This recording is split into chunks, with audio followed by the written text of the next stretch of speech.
నమస్తే. సత్య వ్లాగ్స్‌కు స్వాగతం. ఎన్నిసార్లు దర్శించినా స్వామిని మళ్ళా మళ్ళా చూడాలని కోరుకునే క్షేత్రం తిరుమల. తిరుమల శ్రీ వెంకటేశ్వర స్వామి వారిని మనం ఎన్నిసార్లు చూసినా తిరిగి మళ్ళీ చూడాలనే కోరిక ప్రతి ఒక్కరికి ఉంటుంది.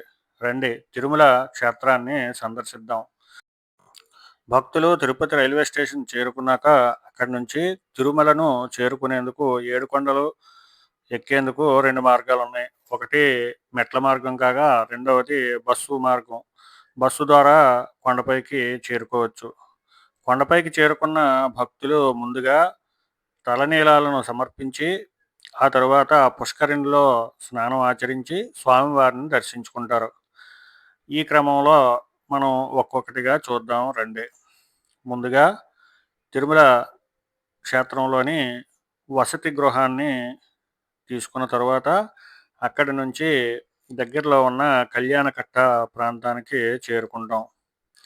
ఈ వసతి గృహాల దగ్గరలోనే కళ్యాణకట్టలు ఉన్నాయి. మినీ కళ్యాణకట్ట ఆహ్, పేరుతో ఇక్కడ కళ్యాణకట్టలు ఉంటాయి. ఇక్కడ తలనీలాలను సమర్పించొచ్చు.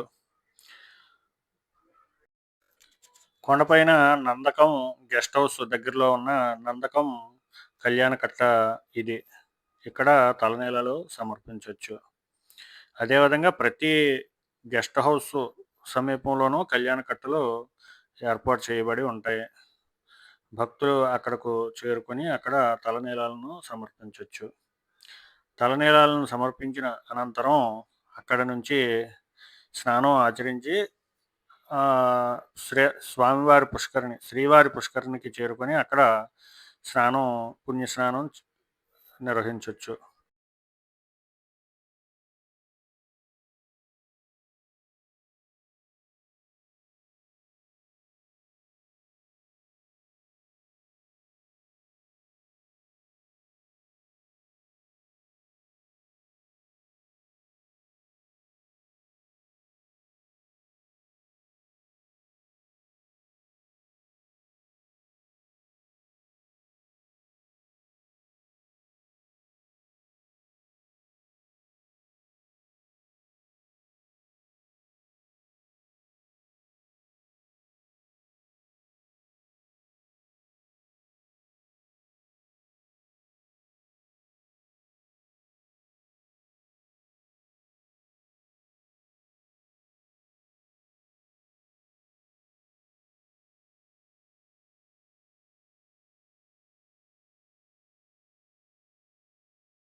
తిరుమల వెంకటేశ్వర స్వామి ఆలయానికి ఈశాన్య దిక్కులో ఈ శ్రీవారి పుష్కరిణి ఉంది.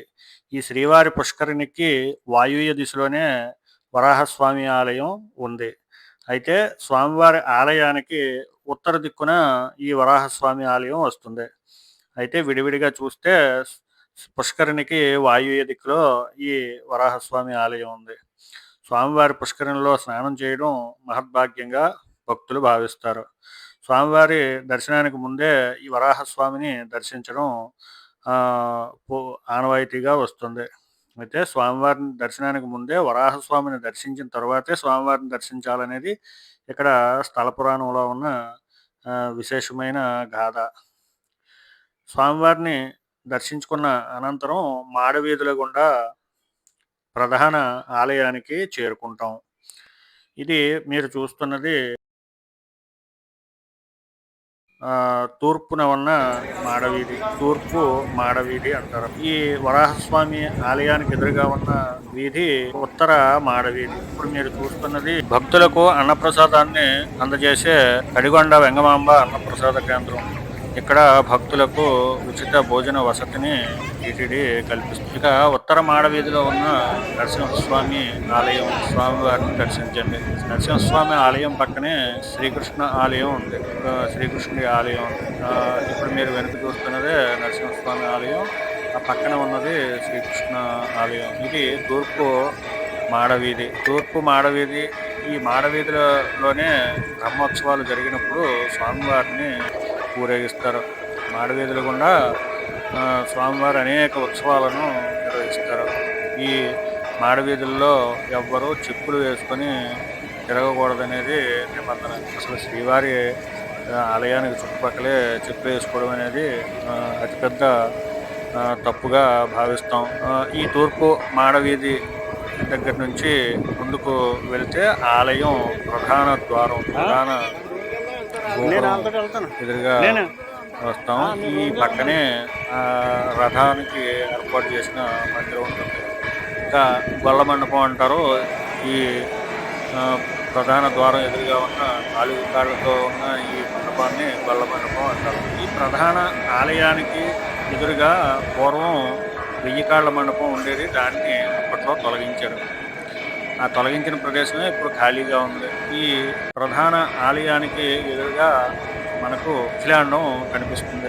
ఇక స్వామివారి దర్శనం సమయం చూసుకొని క్యూ లైన్ల ద్వారా స్వామివారిని చేరుకునేందుకు ముందుగా ప్రధాన ద్వారాన్ని చేరుకుంటాం. ప్రతి ఒక్కరూ ప్రధాన ద్వారాన్ని చేరుకొని ద్వారం దాటే సమయంలో కుడి చేతి పక్క ఉన్న అనంతాల్వారుల గుణపం దర్శనమిస్తుంది.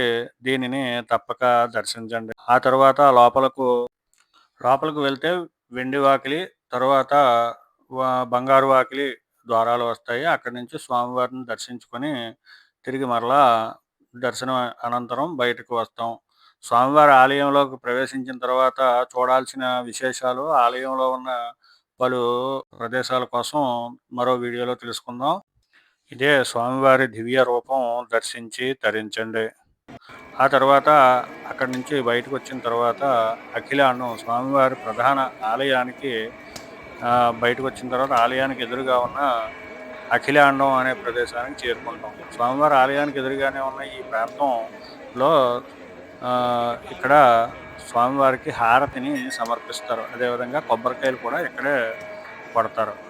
ఈ ప్రదేశాన్నే అఖిలాండం అంటారు. ఇక్కడ నుంచి స్వామివారి ఆలయం క్లియర్గా దర్శనమిస్తుంది. స్వామివారి ఆలయానికి ఎదురుగా ఉన్న మనకు ఎడమ వైపున కళ్యాణ మండపం కనిపిస్తుంది.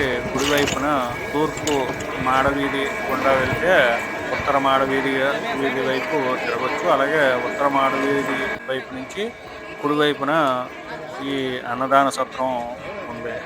ఇక ఇక్కడ స్వామివారికి హారతిని సమర్పించిన అనంతరం అఖిలాండానికి ఎదురుగానే బేడి ఆంజనేయ స్వామి ఆలయం ఉంది.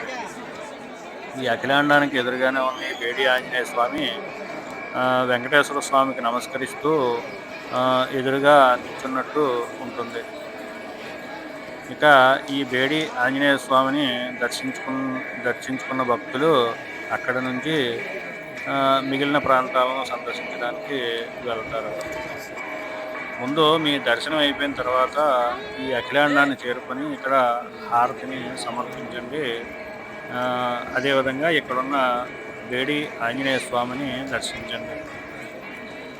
బేడి ఆంజనేయ స్వామి చేతులకు బేడీలు వేసినట్టు ఉంటుంది కాబట్టి ఈ స్వామిని బేడి ఆంజనేయ స్వామిగా పిలుస్తారు.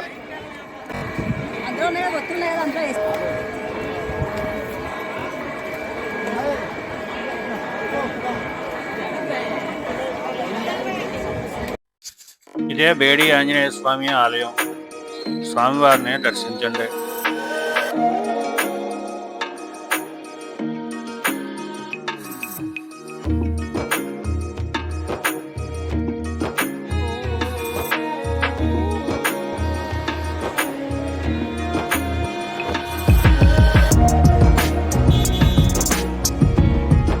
తిరుమలలో పలు చోట్ల ఈ టీటీడీ జలప్రసాదం అనే కౌంటర్లు ఏర్పాటు చేసి ఉంటాయి. ఇక్కడ స్వచ్ఛమైన నీటిని పట్టుకోవచ్చు. ఎక్కడ తాగునీటిని కొనాల్సిన పరిస్థితి అక్కర్లేదు.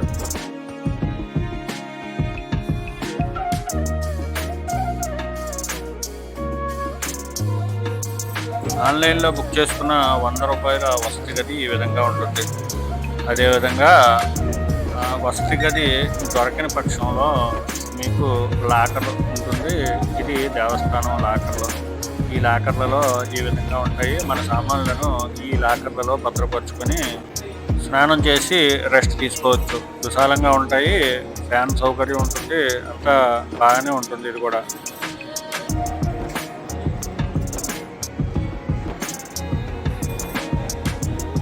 లాకర్ కేటాయించినప్పుడు కొంత డిపాజిట్ను చేసుకుంటారు.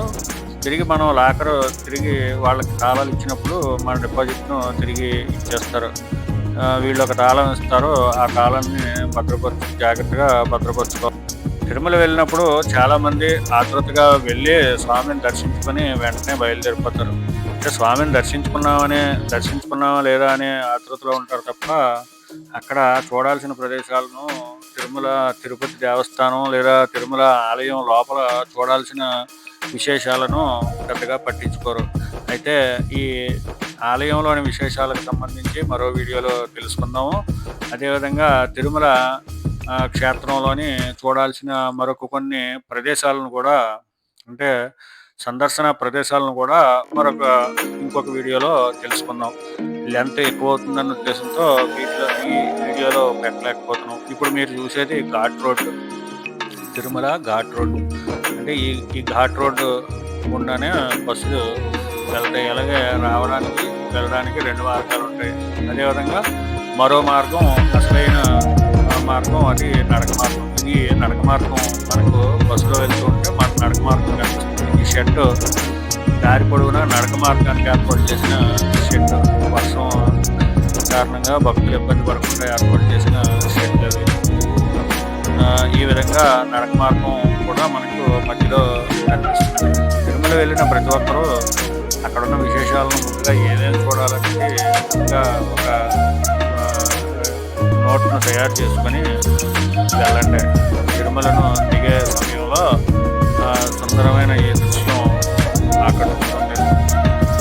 తూర్పు ఉదయిస్తున్న సూర్యుడు స్వామివారికి దర్శనమిస్తున్నట్టు ఉంటుంది. ఇది తిరుమల అడవి ప్రాంతం. ఈ అటవీ ప్రాంతంలో అనేక వన్యమృగాలు కూడా ఉంటాయి.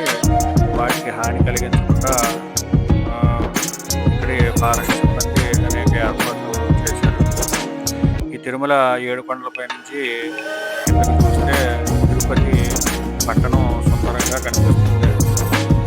ఇది కొండ నుంచి దిగువ మార్గం, అంటే దిగుతున్న మార్గం.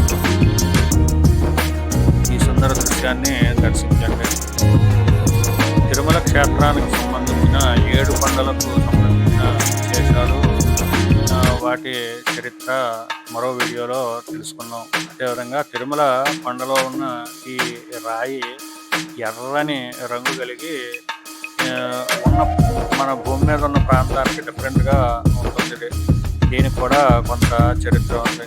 అదేవిధంగా ఇక్కడ క్షేత్ర మహత్యం, స్వామివారి గురించి, ప్రధాన ఆలయం గురించి, ఇక్కడున్న క్షేత్రాల గురించి మరి విడివిడిగా మీకు వివరించే ప్రయత్నం చేస్తాను.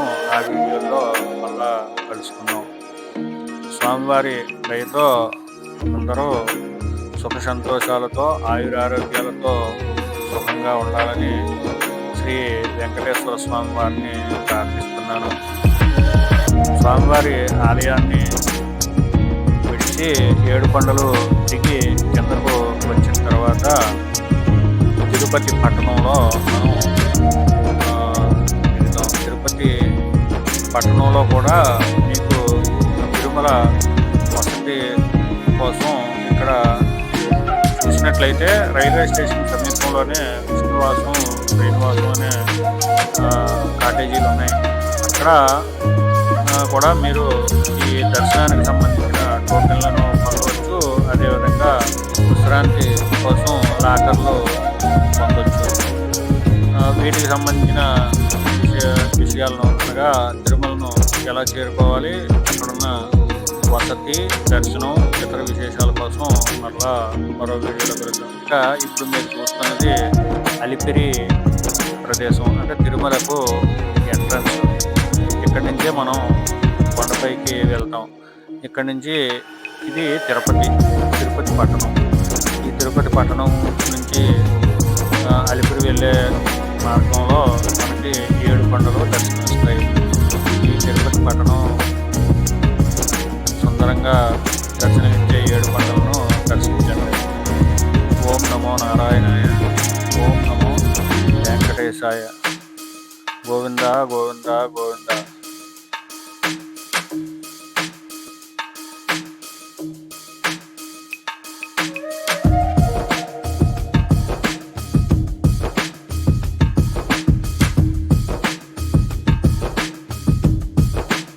సర్వే జనా సుఖినో భవంతు.